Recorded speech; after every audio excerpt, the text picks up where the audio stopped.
देवं कंसचाणूरमर्दनम् देवकी परमानन्दम् कृष्णं वन्दे जगद्गुरुम् देवकी परमानन्दम् कृष्णं वन्दे जगद्गुरुम्।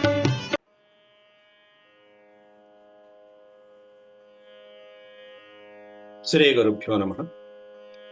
వ్యాస విరచిత శ్రీమద్భాగవతంలో దశమ స్కందంలో నేడు మనం 49వ అధ్యాయంలో చివరి ఘట్టాన్ని ఒకసారి పునశ్చరణ చేసుకుందాం. అంతకుముందు ఈ చివరి 10 శ్లోకాలు కొంచెం ఇంటర్నెట్ కారణంతో, నేను ప్రయాణ మధ్యలో ఉండటం కారణంతో ఆ శ్లోకాలు మధ్య మధ్యలో కొంచెం ఇబ్బందికరంగా వచ్చినట్టుగా అనిపించింది, వాయిస్ సరిగ్గా లేక. అందువల్ల ఆ చివరి 10 శ్లోకాల యొక్క భావాన్ని ఒకసారి గుర్తు చేసుకుని మనం నేడు సమయానుకూలంగా శ్లోక పఠనాభ్యాసాన్ని కూడా మనం గావించుకుందాం. ఒక్కొక్కరు 10 శ్లోకాలు చదివేటువంటి రీతిలో మనం సమయానుకూలంగా మనం చేసుకుందాం. ముందుగా ఆ చివరి శ్లోకాల యొక్క భావాన్ని, అక్రూరుడు ధృతరాష్ట్రుడికి కృష్ణ పరమాత్ముడి యొక్క సందేశాన్ని వినిపించిన తర్వాత ధృతరాష్ట్రుడు ఏ విధంగా సమాధానం ఇచ్చాడు అనేటువంటిది ఘట్టం మనం గత పాఠంలో మనం ప్రస్తావించుకున్నాం. దాన్ని సంక్షిప్తంగా నేడు మళ్ళీ ఒకసారి గుర్తు చేసుకుంటాను. ముందుగా భగవత్స్మరణ చేసుకుని ప్రారంభించుకుందాం. ఓం శుక్లాంబరధరం విష్ణుం శశివర్ణం చతుర్భుజం ప్రసన్నవదనం ధ్యాయేత్ సర్వవిఘ్నోపశాంతయే వ్యాసం వసిష్ఠనప్తారం శక్తేః పౌత్రమకల్మషం పరాశరాత్మజం వందే సుఖతాతం తపోనిధిం వ్యాసాయ విష్ణురూపాయ వ్యాసరూపాయ విష్ణవే నమో వై బ్రహ్మనిధయే వాసిష్ఠాయ నమో నమః. నారాయణం నమస్కృత్య నరం చైవ నరోత్తమం దేవీం సరస్వతీం వ్యాసం తతో జయముదీరయేత్. దశమ స్కందంలో చివరి అధ్యాయమైనటువంటి 49వ అధ్యాయం. ఈ 49వ అధ్యాయంలో చివరి శ్లోకాలలో ధృతరాష్ట్రుడు చెప్పినటువంటి సందేశం, అక్రూరుడి ద్వారా కృష్ణ పరమాత్ముడి యొక్క సందేశం విన్నటువంటి ధృతరాష్ట్రుడు తర్వాత కృష్ణ మహిమని తెలుసుకొని మళ్ళీ ధృతరాష్ట్రుడు అక్రూరుడితో ఏం సందేశం పంపిస్తున్నాడు కృష్ణ పరమాత్ముడికి అనేటువంటి మనకి చెప్పడం జరిగింది. 26వ శ్లోకం నుంచి ఆ విషయాలు ఉన్నాయి. ధృతరాష్ట్రవువాచ, ఏమని చెప్తున్నాడు ధృతరాష్ట్ర? యథా వదతి కళ్యాణీం వాచం దానపతే భవాన్ తథా నయా నతృప్త్యామి మర్త్యః ప్రాప్య యథామృతం. మర్త్యః ప్రాప్య యథామృతం. మరణ సమయంలో మానవుడికి ఏ విధంగా అయితే అమృతం కూడా రుచించదో, అమృతం కూడా విషంలాగా ఏ విధంగా అయితే గోచరిస్తూ ఉంటుందో ఆ విధంగా, అంటే ఆ మరణ సమయంలో ఔషధాలు కూడా పనికిరావని అర్థం. అక్కడ నువ్వు ఎన్ని మందులు వేసినా పనిచేయవు, ఇంకా మరణ సమయం రుచించవు కూడా, తీసుకోవు కూడా. అట్ట అమృతం వంటి కృష్ణ పరమాత్ముడి యొక్క వచనాలు కూడా నాకు రుచించట్లేదు అంటున్నాడు. అంటే దాని అర్థం ఏంటి? అక్కడ మొత్తం నేనే కాదయ్యా, నా వంశం కూడా నాశనం అయ్యే స్థితికి వచ్చాము అని చెప్పి దాని అర్థం అక్కడ. అంటే ధృతరాష్ట్రుడి మనసులో అది ఉంది అక్కడ. యథా వదతి కళ్యాణీం వాచం. కళ్యాణీం వాచం, అద్భుతమైనటువంటి మధురమైనటువంటి వచనాలు, చక్కగా హితోపదేశాలలాగా ఇటు విదురుడున్నాడు, భీష్ముడున్నాడు, కృష్ణ పరమాత్ముడు అంతటి వాడే స్వయంగా వచ్చి చెప్పినా నా చెవికి ఎక్కట్లేదు, నా బుద్ధి కేవలం పుత్ర వ్యామోహం మీదే ఉన్నది. అంటే దాని అర్థం ఏమిటి? అర్థమవుతున్నది నాకు కూడా పరిస్థితి ఏమిటి అంటే, మరణించే సమయంలో అమృతం కూడా విషంలాగా ఎలా అయితే ఉంటుందో, ఔషధాలు కూడా ఎలా అయితే పనిచేయవో అలా నా పరిస్థితి అలా ఉందయ్యా అక్రూరా. అందువలన నాకు కృష్ణ పరమాత్ముని యొక్క సందేశం కూడా బుర్రకెక్కట్లేదు, బుద్ధికి దోచట్లేదయ్యా. తథాపి సూనృత సౌమ్య హృదినస్థీయతే చలే పుత్రానురాగ విషమే విద్యుత్ సౌదామిని యథా అంటున్నాడు అక్కడ. చంచలమైనటువంటి నా మనస్సునందు నీ మాటలు ఏం పనిచేయట్లా, అందుకే నువ్వు ఎంత హితవు చెప్పినా కూడా. సౌమ్య అనేటువంటిది అక్రూరుడికి సంబోధన వాచకం. ఓ సౌమ్యుడా, సత్పురుషుడా, నువ్వేవైతే చక్కటి సునృతమైనటువంటి మధురమైనటువంటి వచనాలు చెప్పావో, కృష్ణ పరమాత్ముడి సందేశం చెప్పావో, అది చెలే హృది చెంచలే అంటే చంచలమైనటువంటి చలించే స్వభావం కలిగినటువంటి నా యొక్క మనస్సునందు నస్తీయతే, ఏమాత్రమో ప్రభావం చూపించినట్లు నువ్వంత మంచి మాటలు చెప్పినా కూడా నిలకడగా లేదు. నా బుద్ధే నిలకడగా లేనప్పుడు నువ్వు చెప్పిన మాటలు నాకు ఇంకే ఈ చెవిలో విని ఆ చెవిలోకి వెళ్ళిపోతాయి అంతే. ఎందుకని? దానికి కారణం ఏంటంటే పుత్రానురాగ విషమే. ఇది కారణం. పుత్రుడి మీద ఉండేటువంటి పిచ్చలో, ఆ వ్యామోహంలో, పుత్ర వాత్సల్యంలో కొట్టుమిట్టాడుతున్నటువంటి నా పరిస్థితి ఎట్లా ఉందండి? విద్యుత్ సౌదామిని యథా అన్నాడు అక్కడ. అంటే మేఘంలో మెరుపు ఒక క్షణకాలం ఉండి వెళ్ళిపోతూ ఉంటుంది. విద్యుత్ సౌదామిని, సౌదామిని అంటే మెరుపుతీగ. ఆకాశంలో వచ్చేటువంటి మెరుపుతీగ ఒక క్షణకాలం పాటు మెరిసి వెళ్ళిపోయినట్టుగా నువ్వు చెప్పేటువంటి మాటలు కూడా ఒక క్షణకాలం నాకేదో హితం కలిగించినట్టుగా వినిపిస్తున్నాయి అయ్యా, కానీ అంతగా నిలబడట్లా, చంచలంగా ఉంది. నా బుద్ధి చంచలంగా ఉంది. సౌదామిని, విద్యుత్ సౌదామిని అలా చంచలంగా ఉంటుంది మేఘంలో. పైగా కృష్ణ పరమాత్ముడంతటి వాడే నీ చేత సందేశం పంపించాడంటే ఆయనే నాకు వినిపించినట్టు లెక్క. ఆయన ఈశ్వరుడు, జగదీశ్వరుడు. భూమి యొక్క భారాన్ని తగ్గించడానికి అవతరించిన మహాపురుషుడు కదా అని చెప్పి మళ్ళీ పరమేశ్వరుని మెచ్చుకుంటున్నాడు కృష్ణ పరమాత్ముడు. అంటే కృష్ణ పరమాత్ముని ఈశ్వరుడిగా తలిచిన వాడే కానీ ఆయన మాటలు మాత్రం ఎక్కట్ల. ఎందుకంటే దానికి చెప్పాడు పైన కారణం, పోయే కాలం రాకునిచ్చింది. ఈశ్వరస్య విధిం ఓను విధునోత్యన్యథా పుమాన్ భూమేర్భారావతారాయ యోవతీర్ణో యదోఃకులే యదువంశమునందు, యాదవ వంశమునందు యహ అవతీర్ణః, ఏ ప్రభువైతే అవతరించాడో, ఏ మహావిష్ణువైతే అవతరించాడో, దేనికోసం? భూమేర్భారావతారాయ, భూమేః భారం అవతారాయ, భూభారాన్ని తగ్గించడం కోసం అని చెప్పేసి అవతారం ఎత్తి మరి ఏ ప్రభువైతే యాదవ వంశంలో జన్మించాడో అటువంటి ఈశ్వరస్య విధిం, అటువంటి ప్రభువు రాసినటువంటి ఆ విధిరాతని, ఆ బ్రహ్మరాతని, ఆ పరమేశ్వరుడి యొక్క ఆలోచన విధానాన్ని కహ అన్యథా కర్తుం పుమాన్ శక్యతే, ఏ మానవుడు దాన్ని దాటడం శక్యమవుతుంది? ఆ విధిని మార్చడం ఎవరికి సాధ్యమవుతుంది? ఎవరికి సాధ్యం కాదు. కాబట్టి యో దుర్విమర్శ్య పథయా నిజమాయయేదం సృష్ట్వా గుణాన్ విభజతే తదను ప్రవిష్టః తస్మై నమో దురవబోధ విహారతంత్ర సంసార చక్రగతయే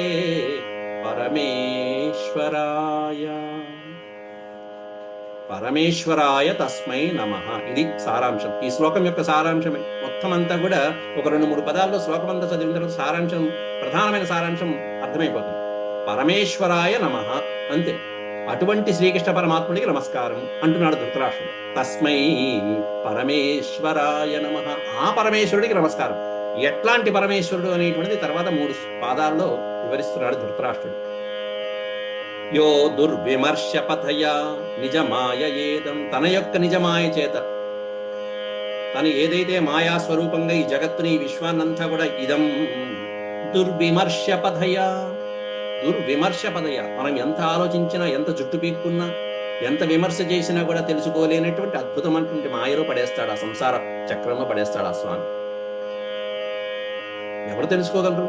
యోగీంద్రులు కూడా తెలుసుకోలేరు. మనబోటి సామాన్యుల పరిస్థితి ఇంకేం చెప్పాలి? దుర్విమర్శ పథయా నిజమాయయేదం, తన నిజమాయతో ఈ సంసారం అనేటువంటి చక్రంలో పడవేసి అందరినీ, ఆ సంసార చక్రంలో వీడు ఇటు వెళ్తాడా అటు వెళ్తాడా, బుద్ధిని ప్రయోగిస్తాడా, భగవంతుని మీద పెడతాడా, లేకపోతే మాయలో పడిపోతాడా అని మనకే పరీక్ష పెడుతూ ఉంటాడు స్వామి. ఆయనే పైగా ఏం చేస్తాడు?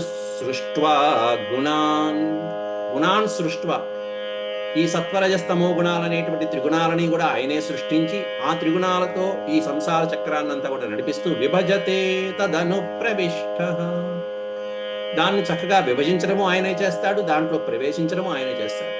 ప్రతి ప్రాణిలోనూ ఆయనే ప్రవేశిస్తాడు, త్రిగుణాలలోనూ ఆయన ఉంటాడు, కానీ త్రిగుణములు అంటకుండా అతీతుడై ఉంటాడు. అట్లాంటి పరమాత్ముడికి నమస్కారం నేను చేస్తున్నాను. ఎందుకంటే దురవబోధ విహారతంత్ర సంసార చక్రగతయే,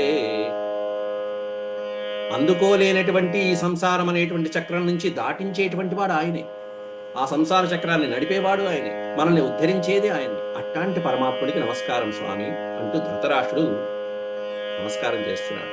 ఈ విధంగా చేసి శ్రీ సుఖ ఉవాచ, కేవలం 4 శ్లోకాల్లో ధృతరాష్ట్రుడు సందేశం పంపించాడు కృష్ణ పరమాత్ముడికి. 2 శ్లోకాలు కృష్ణుడికి నమస్కారం, 2 శ్లోకాలకి నేనేం చేయలేనయ్యా, ఇది నా పరిస్థితి, పుత్ర వ్యామోహంలో ఉన్నా, నిజమే నా బుద్ధి ఇంతే అని ఒప్పుకుంటున్నాడు అక్కడ.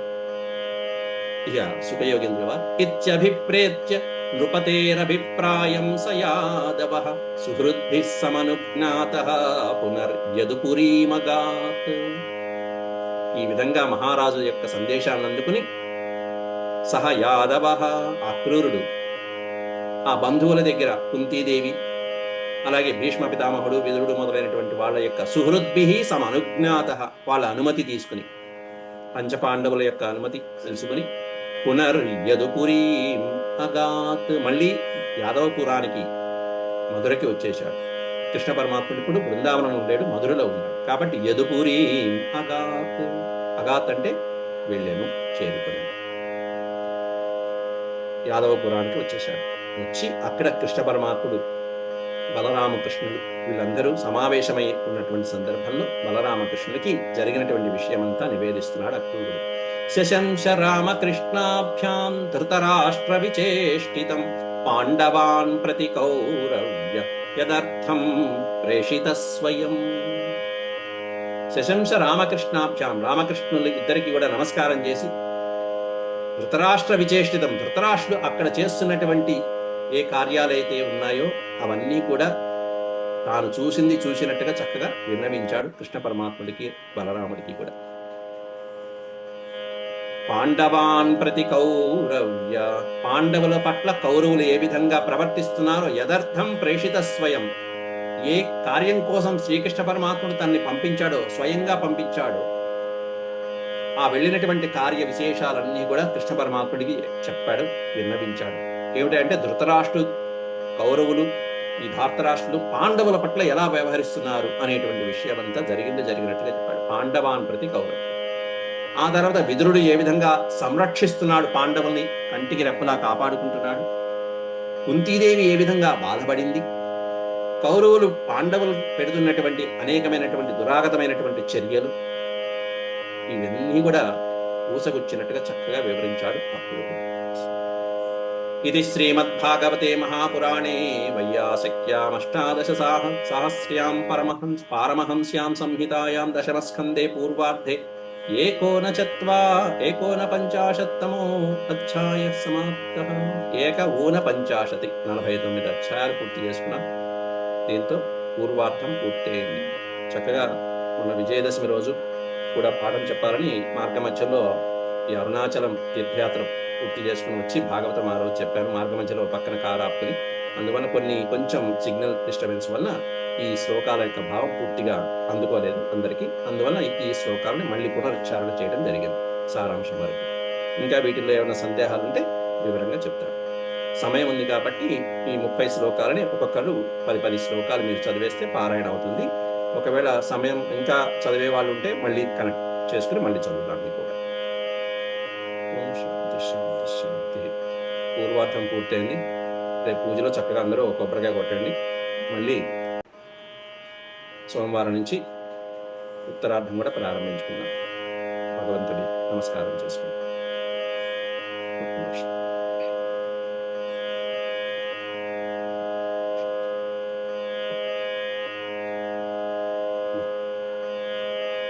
ప్రారంభించండి అమ్మా కామేశ్వరి గారు.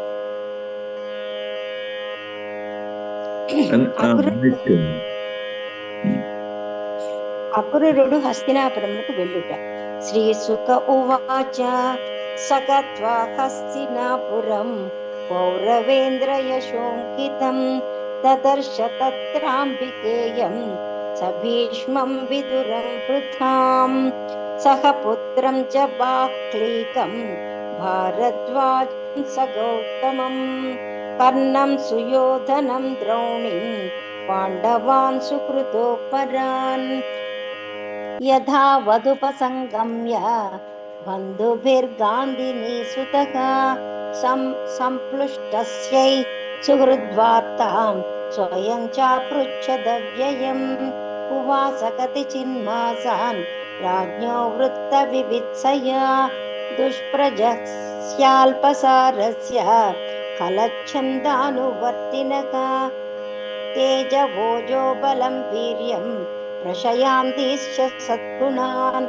प्रजानुरागं पार्थेषु न सह द्विश्चिकीर्षितं कृतं च धार्तराष्ट्रार्यत् करदान्याद्यपेशलम् असौख्ये सर्वमेवास्मै वृथा ఆచఖ్యం विदुरवच आचख्यौ అంతేనా? करेक्ट आचौख्यौ सर्वमेवास्मै वृथा विदुर एव च वृथा तु भ्रातरं प्राप्तम् अक्रूरम् उपसृच्छतम् उवाच जन्मनिलयं स्मरन्त्य सृकलेक्षणा अपि स्मरन्ति नः सौम्य पितरौ भ्रातरश्च मे भगिन्यो भ्रातुपुत्राश्च जामयः सख्य एव च भात्रेयो भगवान् कृष्णः शरण्यो भक्तवत्सलः पैतृष्यसेयान् स्मरति रामश्चाम्बुर्हे क्षणः सापत्नमध्ये शोचन्तीं वृकाणां हरिणीम् इव सान्त्वयिष्यति मां वाक्यैः पितृहीनांश्च बालकान्। పూర్తిగా చదవండి. కృష్ణ కృష్ణ మహాయోగిన్ విశ్వాత్మన్ విశ్వభావన ప్రపన్నాం పాకి గోవింద శిశుభిశ్చావసీదతి నాణ్యత్తవ పదాంభోజాత్ పశ్యామి శరణం నృణాం విభ్యతాం మృత్యు సంసారాత్ ఈశ్వరస్యాపవర్తికాత్ నమః కృష్ణాయ శుద్ధాయ బ్రహ్మణే పరమాత్మనే योगेश्वराय योगाय त्वामहं शरणं गता। श्रीसुक उवाच इच्छन्युस्मृत्य स्वजनं कृष्णं च जगदीश्वरं पारुदद्धुःखिता राजन् भवतां प्रपितामही समदुःखसुखो क्रूरो विदुरस्य महायशाः सान्वयामास तु कुन्तीं तत्पुत्रोत्पत्तिहेतुभिः यास्यन् राजानमभ्येत्य विषमं पुत्रलालसम् अवदत् सुहृदां मध्ये दुन्दुभिः सौहृदोतितम् अक्रूर उवाच भो वैचित्रवीर्यत्वं कुरूणां कीर्तिवर्धना भ्रातर्युपरते प्राणौ अधुना सरमास्थितः धर्मेण पालयन् उर्वीं प्रजासीनेन रञ्जयन् वर्तमानः समं स्वेषु श्रेयः कीर्तिम् अवाप्स्यसि अन्यथा त्वाचरन् लोके गर्हितो यास्यसे तमः तस्मात् समत्वे वर्तस्व पाण्डवेष्वात्मजेषु च नेहच्याच्चान्तसंवासः कस्यचित् केनचित् सह राजन् स्वेनापि देहेन किमु जायात्मजादिभिः।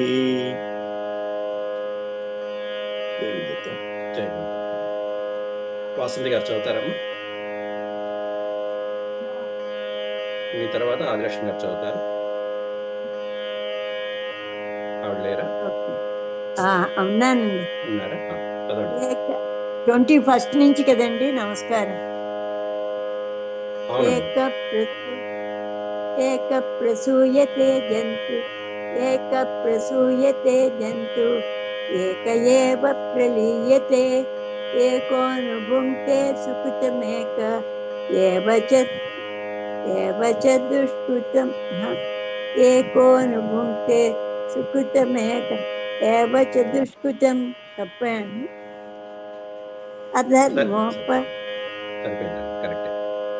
అధర్మోపచితం విత్తం అరంత్యన్యల్పమేధసః సంభోజనీయ పదే శైత్యలానీవ జలౌకసః पुष्णाति यानधर्मेण स्वबुद्ध्यात्तम् अपण्डितम् ये कृतार्थं प्रहिष्मन्ति प्राणाराय सुतादयः स्वयं किल्बिषमादाय तैश्चक्तो नाथ कोविदः असिद्धार्थो विसत्यन्धं स्वधर्मविमुखस्तमः तस्माल्लोकमिमं राजन् स्वप्नमायामनोरथम् भीष्मायं ज्ञात्मनात्मानं समश्यान्तो भव प्रभो धृतराष्ट्र उवाच यदा वदति कल्याणीं वाचं दानपते भवान् तदा नयान तृप्यामि मर्च प्राप्य यदामृतम् तदा तिसूनृता सौम्य हृदि न स्थीयते चले पुत्रानुरागविषये विद्युत्सौदामनि यथा ईश्वरस्य विधिं को नु विदुनोत्यन्यथा पुमान् भूमेर्भारावताराय योऽवतीर्णो यदोकुले यो दुर्विमर्श पदया निजमाय एदं सृष्ट्वा गुणान् विभजते तदनु प्रविष्टः तस्मै नमो दुर्वबोध विहारतन्त्र संसारचक्रगतये परमेश्वराय श्रीशुक उवाच इच्छभिप्रेच्य नृपतेरभिप्रायं स यादवः दुर्भिः समनुज्ञातः पुनर्यदुपुरीमगात् शशञ्च रामकृष्णाभ्यां धृतराष्ट्रविचेष्टितं पाण्डवान् प्रति कौरव्य यदर्थं प्रेषितः स्वयम् इति श्रीमद्भागवते महापुराणे वैयासिक्याम् अष्टादशसहस्रस्यां पारमहंस्यां संहितायां दशमस्कन्धे पूर्वार्धे 49तमोऽध्यायः సంపూర్ణం. నమస్కారం అండి. నమస్కారం. సుబ్బారావు గారు చదువుతారండి మొదటి నుంచి.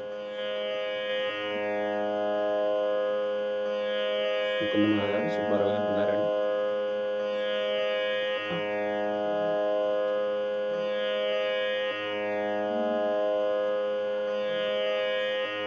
అన్మ్యూట్ చేసి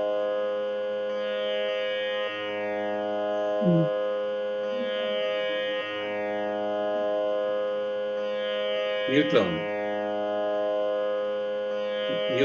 అన్మ్యూట్ చేసుకోండి, వినిపించట్లేదు.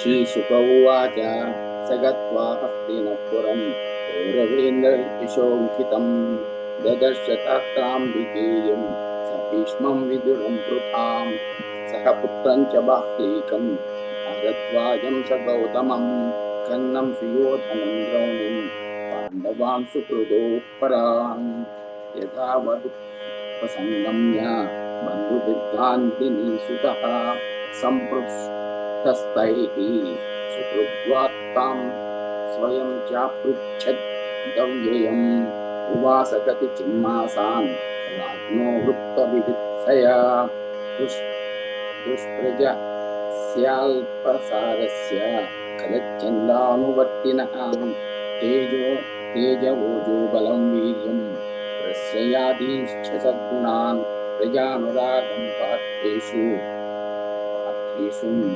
न सह निश्चिकीर्षितं कृतं च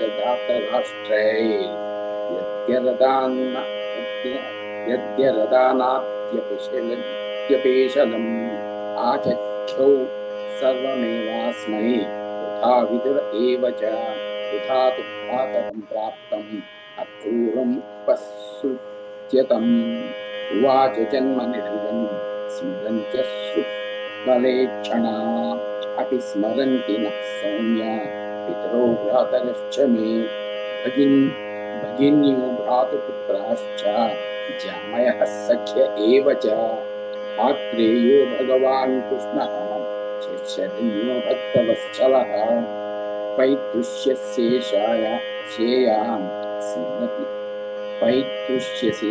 स्मरति रामश्चाम्बुरुते क्षणः सापत्नमध्ये शोचन्ति मुखानां परिणीमिव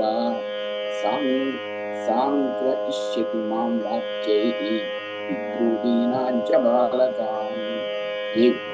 జై గోపాల్. మీరు చదవండి అమ్మ. మీ తర్వాత ఆదిలక్ష్మి గారు చదువుతారు.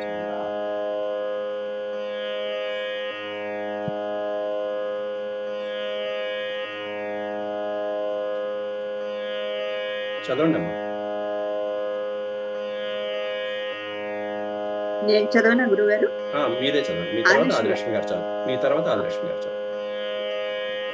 కృష్ణ కృష్ణ మహాయోగి విశ్వాత్మన్ విశ్వభావన ప్రపన్నాం పాహి గోవింద శిశుభిశ్చావసీదతి నాణ్యత్తవ పదాంభోజాత్ పశ్యామి శరణం నృణాం బిభ్యతాం మృత్యు సంసారాదీశ్వరస్య పవర్గికాత్ నమః కృష్ణాయ శుద్ధాయ బ్రహ్మణే పరమాత్మనే योगेश्वराय योगाय त्वामहं शरणं गता.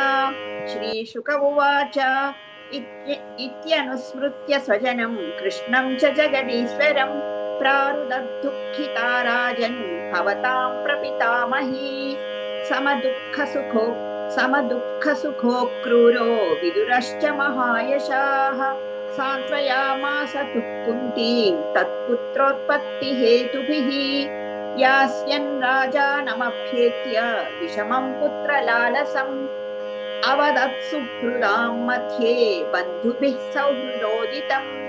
अक्रूर उवाच भो भो वैचित्रवीर्यत्वं कुरूणां कीर्तिवर्धन भ्रातर्युपरते पाण्डवधुनासनमास्थितः धर्मेण पालयन्नुर्वीं प्रजाः शीलेन रञ्जयन् वर्तमानः समस्वेषु श्रेयः कीर्तिमवाप्स्यसि. अन्यथा त्वाचरन् लोके गर्हितो यास्यसि तमः. तस्मात् समत्वे वर्तस्व पाण्डवेष्वात्मजेषु च. नेह चात्यन्तसंवासः कस्यचित् केनचित् सह राजन् स्वेनापि देहेन किमु जायात्मजादिभिः. ఆదిలక్ష్మి గారు చదువుతారమ్మా. చదువుతాను. నమస్కారం. మీ తర్వాత ఏఎస్ఆర్ మూర్తి గారు చదువుతారు. ఏకః ప్రసూయతే జంతుః ఏక ఏవ ప్రలీయతే ఏకో ను భుంక్తే సుకృతం ఏక ఏవ చ దుష్కృతం అధర్మోపచితం విత్తం హరంత్యన్యేల్పమేధసః సంభోజనీయాపదేశైః జలానీవ జలౌకసః పుష్ణాతి యాన ధర్మేణ స్వబుద్ధ్యాతం అపండితం తే కృతార్థం ప్రహిణ్వంతి ప్రాణారాయస్సుతాదయః స్వయం కిల్బిషమాదాయ తైస్యక్తో నార్థకోవిదః అసిద్ధార్థో విశత్యంధం స్వధర్మ విముఖస్తమః తస్మాల్లోకమిమం రాజన్ స్వప్నమాయా మనోరథం వీక్ష్యాయమ్యాత్మనాత్మానం సమశాంతో భవ ప్రభు. ధృతరాష్ట్ర ఉవాచ యథా వదతి కళ్యాణిం వాచం దానపతే భవాన్ తథా నయాన తృప్యామి మర్త్యః ప్రాప్య యథామృతం తథాపి సోమృత. ఆదిలక్ష్మి గారు చెప్పండి చెప్పండి. ఇప్పుడు మీరు చదివిన ఈ శ్లోకం భావం చెప్పండి. యథా వదతి కళ్యాణి అంటే మంచి మా యథా వదతి అని ఇక్కడ ఉన్న చదవచ్చండి. పూజ్యుడైన అక్రూర నీవు నా మేలు కోరి అది చూడద్దు అసలు. ఓకే. యథా వదతి చదువుతున్నప్పుడు పద్యం చదువుతున్నప్పుడు ఆ శ్లోకం చదువుతున్నప్పుడు మీకు ఎంతవరకు అర్థమైందో ఓకేనే కనుక్కుందాం. ఓకే నేను మీనింగ్ మూసేసాను గురుగారు. మీరు ప్రయత్నించండి. యథా వదతి అంటే ఎలాగైతే యథా వదతి కళ్యాణి వాచం దానపతే భవాన్. దానపతే అంటే కంసు. నేను ఒక రోజు క్లాస్ అటెండ్ అవ్వలేదు గురువు గారు, నేను మీనింగ్ కూడా మర్చిపోయాను. ప్లీజ్ అని చెప్పారు. సరే పర్వాలేదు. ఓకే, మళ్ళీ చెప్పండి. సరే మళ్ళీ చదవండి, శ్లోకం చదవండి 27. ఈసారి కొంచెం ఎందుకంటే శ్లోకాలు బాగా చదువుతున్నారు మీరు. శ్లోకాలు బాగా చదువుతున్నప్పుడు దాని ఆ అర్థం కూడా మీకు ఎంతవరకు మీరు చెప్పగలరు అనేది దాన్ని బట్టి నేను ఇంకా వివరంగా చెప్పాలా, ఇంకోసారి చెప్పాలా, లేకపోతే ఎందుకంటే శ్లోకాలు చదవడం బాగా చదువుతున్నారు. ఆ ఈ చదువుతున్నటువంటి వాళ్ళకి ఒక్క నెక్స్ట్ వారమే నేను స్టెప్ సరిగ్గా అటెండ్ అవ్వలేదు. పర్వాలేదు. ఆ చదువుతున్నటువంటి వాళ్ళ నెక్స్ట్ స్టెప్ ఏంటంటే ఆ శ్లోకాలకు అర్థం తెలుసుకోవడం అనేటువంటిది నెక్స్ట్ స్టేజ్. అందువల్ల అడిగాను. Okay okay. ఓకే, ఈసారికి మటుకు క్షమించండి. నెక్స్ట్ టైం అచ్చా, అయ్యో అదేం ఈ లేదమ్మా, వారం సరిగ్గా నాకు అటెండ్ తెలియనే చాలా అవ్వలేకపోయాను. ఉంటాయి. పర్వాలేదు. లేదండి. ఓకే. యథా వదతి కళ్యాణీం వాచం దానపతే భవాన్ తథా నయాన తృప్యామి మర్త్యః ప్రాప్య యథామృతం తథాపి సూనృతా సౌమ్య హృది న స్థీయతే చలే పుత్రానురాగ విషమే విద్యుత్ సౌదామని యథా ఈశ్వరస్య విధిం కోను విధున్నోత్యన్యథా పుమాన్ భూమిర్భారావతారాయ యోవతీర్ణో యదోకులే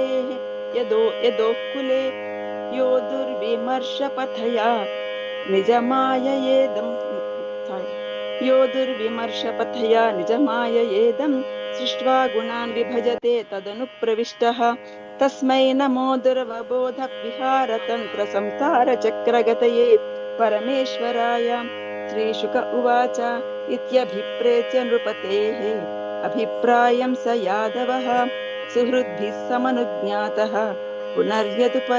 पुनर्यदुपुरीमगात् शशंस रामकृष्णाभ्यां धृतराष्ट्रविचेष्टितं पाण्डवान् प्रति कौरव्य यदर्थं प्रेषितः स्वयं। हरिः ओम् इति श्रीमद्भागवते महापुराणे संहितायां दशमस्कन्धे पूर्वार्धे 49तमोऽध्यायः। కేఎస్ఆర్ మూర్తి గారు మీరు చదవండి. మీ తర్వాత ఒకసారి ఆపేస్తాను, తర్వాత మళ్ళీ జాయిన్ అవుదాం. మీరు చదవండి ఇప్పుడు. ఓకే, చదువుతాను. శ్రీశుకోవాచ సగత్వాహాస్తినపురం పౌరవేంద్రయశః అంకితం దదర్శచిత్రాంబికేయం సభీషం విదురం పృథాం. ఒక్క నిమిషం ఉండండి మూర్తి గారు. ఆదిలక్ష్మి గారు, మీరు ఇప్పుడు ఏఎస్ఆర్ మూర్తి గారు చదువుతున్నది కూడా ఒకసారి గమనించండి. అలాగే సుబ్బారావు గారు కానీ, మేడం గారు కానీ, ఎవరైతే అలాగే ముకుందమాల గారు, ముక్తేశ్వరి గారు చదువుతున్నప్పుడు ఈ ఏఎస్ఆర్ మూర్తి గారు మళ్ళీ విభజించి చదువుతున్నారు చూడండి. ఆ పద విభజన కరెక్ట్గా చేస్తున్నారు. ఇది సెకండ్ టైం రివిజన్ లాగా మీకు ఉపయోగపడుతుంది. ఆ పదాలు ఎక్కడ పెట్టి తీయాలి అనేది అది కూడా గమనించండి. చదవండి సార్. సహ పుత్రం చ బాహ్లీకం భారద్వాజం స్వగౌతమం కర్ణం సుయోధనం ద్రౌణీం పాండవాన్ సుహృదః అపరాన్ యథావత్ ఉపసంగమ్య బంధుభిః గాంధిని సుఖః సార్ ఆయన సరిగ్గా వినిపించట్లేదు సార్. సంపృష్టస్థైః సుహృద్వార్తాం స్వయం చ అపృచ్ఛత్ అవ్యయం ఉవాచ కతిచిత్ మాసాన్ రాజ్ఞో వక్త వివిత్సయ దుష్పర్యస్య అల్పసారస్య ఖలచ్ఛందానువర్తినః తేజవోజో బలం వీర్యం ప్రశ్రయాదీంచ సత్గుణాన్ ప్రజానురాగం పార్థేషు న సహభిః చికీర్షితం కృతం తథాప్తరాష్ట్రైః యత్ గరదాన్యాద్యపేశలం ఆచక్షౌ సర్వం ఏవ అస్మై వృథా విదురేవ చ వృథా తు భ్రాతరం ప్రాప్తం అక్రూరం ఉపశ్రుత్యతం ఉవాచ జన్మ నిలయం స్మరంతి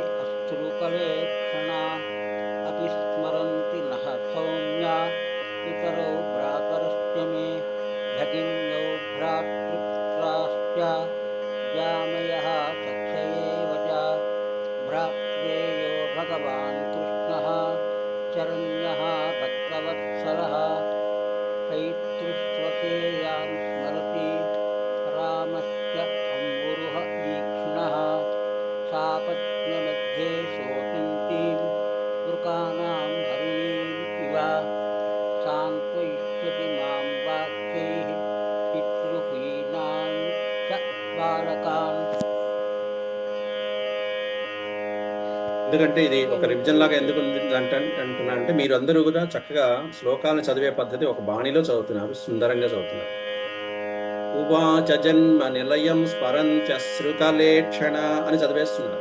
కానీ మూర్తి గారు చదువుతున్నప్పుడు ఈ పదాన్ని ఎలా చదివారు? స్మరంతి అశ్రుకలేక్షణ అని చదివారు. కాబట్టి విడదీసినప్పుడు ఆయన సంధితో పాటుగా స్మరంతి అశ్రు కలిపితే స్మరంత్యశ్రు అనేటువంటి పద విభజన చేసి మరీ చదువుతున్నారు. మీరు ఎవరైనా రాసుకునేటువంటి వాళ్ళు అట్లా విని దాన్ని బట్టి విభజించుకుంటారని సూచించడం జరిగింది. స్మరంతి అశ్రు కలేక్షణ, స్మరంతి అశ్రు కలేక్షణ అని. అప్పుడు ఏంటంటే చదివేటప్పుడు స్మరంత్య శృకలేక్షణ, స్మరంత్యశ్రు కలేక్షణ, స్మరంత్యశ్రుక లేక్షణ ఎక్కడ ఆపాలి అనేటువంటిది తెలియదు సంస్కృతం పదాలు కనుక విభజన రాకపోతే. మామూలుగా మనం చదివే బాణి ఒకటి ఉంది కాబట్టి స్మరంత్యశ్రుకలేక్షణ అని చదివేస్తున్నాం. కానీ దాంట్లో ఉన్న పదాలని అర్థవంతంగా చక్కగా మూర్తి గారు విడతీస్తున్నారు. కాబట్టి ఇది కూడా మీకు రెండోసారి రివిజన్ కింద ఉపయోగపడుతూ ఉంటుంది. ఎవరైనా నోట్ చేసుకోవడం మొదటిసారి చెప్పినప్పుడు నేను చెప్పిన మిస్ అయినా కూడా మూర్తి గారు చదువుతున్నప్పుడు మీరు డివైడ్ చేసుకోవచ్చు. ఇంకా చదివే వాళ్ళు ఉన్నారు కాబట్టి ఒకసారి ఆపేస్తాను, మళ్ళీ జాయిన్ అవ్వండి. ఆల్రెడీ చదివిన వాళ్ళు ఉంటే మీరు ఓం శాంతి మంత్రం చెప్పేసి మీ పనులు చేసుకోవచ్చు. చదివే వాళ్ళు జాయిన్ అవ్వండి, అయినా పర్వాలేదు. గురుగారు దానపతి అని ఎందుకన్నారండి? ఆయన ఆ కంసుడు మొదలైనటువంటి వాళ్ళు సంహరించినటువంటి వాడు, అంతేకాకుండా కరుణా సముద్రుడు దానపతి అయినటువంటి వాడు, దాన గుణానికి మొదలైనటువంటి వాడికి ఉత్తమ గుణాలన్నిటికీ నిధి అయినటువంటి వాడు అని అర్థం అవుతాడు. అక్రూరుడు. అవునండి.